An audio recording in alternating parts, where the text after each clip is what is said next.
L'autre soir, je suis sur l'autoroute tout seul, en train de rentrer de chez un dirigeant où on a passé la journée à générer des prises de conscience et à faire des points de bascule au niveau transformation. Et je suis en train de me refaire la journée pour voir les réelles prises de conscience, regarder les leviers prioritaires pour la suite et je suis en train de me refaire tout le chemin à l'intérieur. Et alors que je suis en train de m'installer vraiment dans mon siège, en train de me poser, je tombe sur une musique de Kerry James où il y a une phrase précise où il dit « J'ai appris à douter de moi et à croire en moi encore plus fort ». Et là, ça pénètre à l'intérieur de moi et je me dis « Waouh !» C'est exactement ce qui se passe avec les pros que j'accompagne. C'est-à-dire qu'ils sont en plein doute sur eux-mêmes dans des points de bascule, dans des critères spécifiques. Mais quand ils retrouvent leur alignement, quand ils retrouvent leur cohérence, ils repartent encore plus fort. C'est-à-dire que ce recul leur a permis de prendre de l'élan. Et là, c'est quelque chose qui me fascine. Et je repense précisément à une discussion que j'ai eue avec le pro où il me dit « Voilà Lambert, j'ai tout fait, je suis carré avec mon agenda, j'ai fait toute ma liste, j'ai repris mes gars sur tel point, j'ai mis ça en place et ça ne fonctionne pas. » Je lui dis « Mais toi, qu'est-ce que tu as fait? Qu'est-ce que tu as mis en place à l'intérieur de toi-même concrètement ?» Et là, il me dit « Silence. » Parce que ce qui se passe, ce dirigeant à ce moment-là, il me parle des choses qui sont dans l'environnement, mais il ne me parle pas des choses qui sont dans sa propre structure. Et c'est précisément ça que je vais te parler maintenant. Je vais te parler des niveaux logiques. C'est quelque chose d'ultra puissant. C'est quelque chose que je mets en place avec tous les pros que j'accompagne, mais c'est vraiment quelque chose que j'incarne chaque jour, dans chaque cellule, dans mes comportements, dans mon identité, au quotidien. Et c'est ça qui fait vraiment une réelle différence. Ça te permet de retrouver ton alignement et d'apprendre à repartir encore plus fort.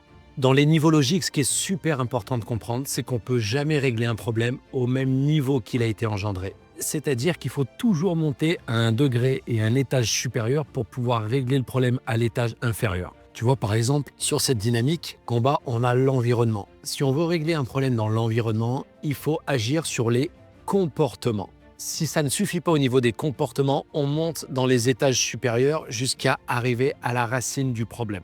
Le premier, c'est l'environnement. C'est des questions comme où, avec qui, à quel endroit. Ce qui est super important de comprendre, c'est que la plupart des gens, quand ils veulent faire du coaching, ils veulent des changements dans l'environnement. Par exemple, ils veulent une nouvelle entreprise, ils veulent une nouvelle secrétaire, ils veulent une meilleure santé, ils veulent un nouveau compagnon, ils veulent une nouvelle compagne, ils veulent des nouveaux enfants, ils veulent un nouveau voyage, ils veulent aller à tel endroit. Tout ça sont des choses qui sont dans l'environnement. Mais pour pouvoir obtenir plus, il faut devenir plus. Parce que c'est pas en changeant d'environnement qu'on change la problématique. On emporte ces problèmes et ces challenges avec soi. Souvent, dans l'environnement, on peut obtenir des nouveaux résultats dans l'environnement, mais sans construire toute la verticale qui est en dessus, c'est un petit peu comme construire des choses sur du sable. Et ce qu'on a en dessus de l'environnement, c'est les comportements. C'est vraiment les choses qui sont visibles, c'est la dynamique qu'on met en place. Cette dynamique, elle est tenue par des étages supérieurs parce qu'un comportement où il n'y a pas de cohérence et d'alignement, c'est juste une obligation et c'est quelque chose qui s'étouffe sur le long terme. En dessus des comportements, on a les capacités et les stratégies internes. Tout ça, c'est plutôt quelque chose d'interne, c'est-à-dire que c'est comment on filtre la réalité, comment on code la réalité. Deux personnes peuvent regarder quelque chose et l'interpréter, la coder d'une façon complètement différente à l'intérieur d'eux-mêmes. Et par rapport à ça, comment on filtre, comment on encode les choses à l'intérieur de nous, c'est encore tenu par l'étage en dessus et on y vient. En dessus des capacités et des stratégies internes, on a les croyances et les valeurs. Et là, on rentre dans quelque chose de complètement puissant. Parce que nos croyances, c'est ce qu'on croit de vrai ou de pas vrai à l'intérieur de nous-mêmes. Eh bien, une croyance a réellement le pouvoir de nous construire ou a le pouvoir de nous détruire. C'est-à-dire que si on ne maîtrise pas l'histoire qu'on se raconte à l'intérieur de nous-mêmes, c'est l'histoire qui nous gère. Et on se fait embarquer par l'histoire. Et au niveau des valeurs, c'est la même chose. C'est-à-dire qu'on court après quoi dans la vie? On court après ce qui nous manque. Quand on connaît nos 5 valeurs principales, donc les choses qui nous manquent, et qu'on connaît les critères de ces valeurs, ça permet de faire des choix très très rapidement. Ça permet de se positionner et de reprendre le contrôle sur ces croyances mobilisantes, permet de monter à l'étage supérieur. Et en dessus, on arrive sur quelque chose de très puissant, c'est l'identité. Comment toi tu te perçois va déterminer les actions que tu vas mettre en place. Si tu te vois comme un imposteur sur quelqu'un qui est encore fragile, qui est encore novice dans quelque chose, tu vas jouer petit, tu vas te sentir inférieur par rapport à d'autres et ça va va avoir une influence dans les étages du dessous. Donc l'identité, elle est super importante. On pourrait dire que c'est le filtre de tout ce que tu vis. Et quelque chose qui est lié avec l'identité, c'est la mission. On pourrait même parler de mission de vie. C'est ce pourquoi tu es ici, ce pourquoi tu es prêt à mourir, que tu es prêt à payer le prix chaque jour. Parce que quand un pro, quand un leader, il connecte à sa mission de vie, il devient complètement vibrant et magnétique. Parce que quand tu as une identité en cohérence avec ta mission, tu deviens complètement inarrêtable. Et c'est ça qui fait qu'un leader, il est prêt à payer le prix, à affronter les tempêtes parce qu'il est centré sur sa mission, parce qu'il en a toute la pleine légitimité dans son identité. Et ensuite, on a le haut de la pyramide, c'est la vision et l'appartenance. On décline une identité, une mission de vie en lien avec une appartenance et une vision puissante. Et c'est ça qui donne toute la légitimité. Quand on perd sa vision, on perd le sens de qui on est et c'est le bordel dans tous les étages du dessous. Ce qui crée de la cohérence par rapport à la pyramide que tu vois, c'est quand il y a de la verticale au niveau de la vision jusqu'à l'environnement. Parce que quand on est au clair sur sa vision, sur son groupe d'appartenance, ça nous permet d'incarner une identité puissante et de pouvoir se centrer, d'être légitime à 100% sur sa mission. Tout ça, ça nous permet d'incarner des croyances et des valeurs qui sont mobilisantes. Qu'est-ce qui découle de nos croyances et de nos valeurs? Des émotions. Et qu'est-ce qui découle de nos émotions, de notre état interne? Des capacités, comment on filtre, comment on code. Qu'est-ce qui décline de comment on code les choses à l'intérieur de nous-mêmes? Des comportements. Tu es d'accord que selon l'état émotionnel que tu es et comment tu filtres les choses, tu vas pas du tout mettre le même comportement en place. Et si tu mets pas le même comportement en place, tu peux voir en bas qu'il n'y a pas les mêmes résultats dans l'environnement. Et en fait, changer des résultats dans l'environnement, ça n'est qu'une conséquence des réglages dans les étages supérieurs. Et c'est ça qui crée de la cohérence. Et ce que je te disais tout à l'heure, si tu veux obtenir plus, il faut devenir plus dans chacun des étages. Et souvent, ça bloque à un étage précis et on le règle à l'étage supérieur.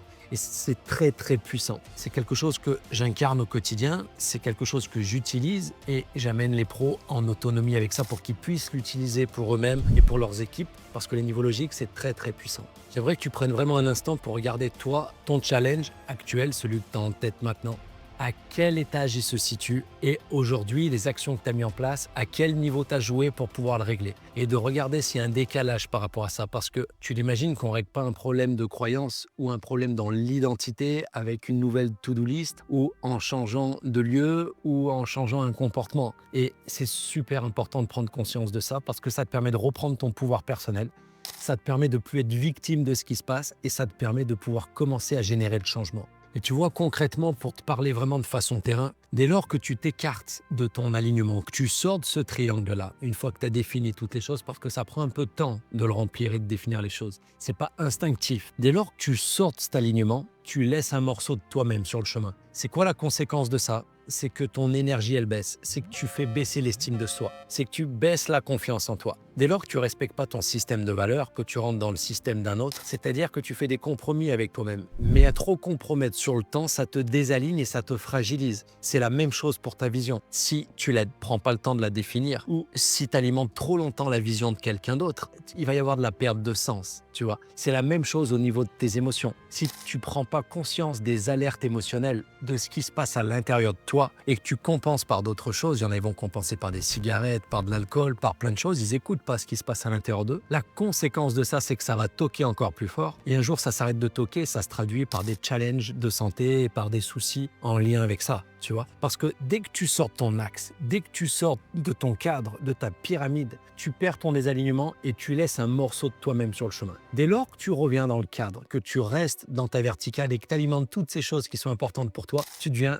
complètement rayonnant. Disons que tu es dans un cercle vertueux et les choses, elles s'ouvrent autour de toi et à l'intérieur de toi. Et ce modèle, je l'ai vu complètement changer des trajectoires. J'ai vu des trajectoires changer chez les dirigeants, chez des jeunes entrepreneurs, chez des personnes surmonter des traumatismes que j'ai accompagnés. Quand j'allais à Fleury accompagner des prisonniers, je l'ai vu changer énormément de schémas parce que ça permet de retrouver de l'alignement et quand il y a de l'alignement, il y a de la cohérence et quand il y a de la cohérence, il y a des résultats dans le business. Et cet alignement, je le travaille pendant 2 jours en immersion avec des pros à la grande mode, c'est vraiment transformationnel. Pour ça, je t'ai mis un lien dans la description si toi aussi tu veux connecter à la méthode Trinity pour réellement pouvoir avoir des résultats, reprendre ton pouvoir personnel et vraiment changer les choses dans ta vie et dans ton business. Je me ferai un plaisir d'échanger avec toi à ce sujet et je te dis à très vite pour une prochaine vidéo.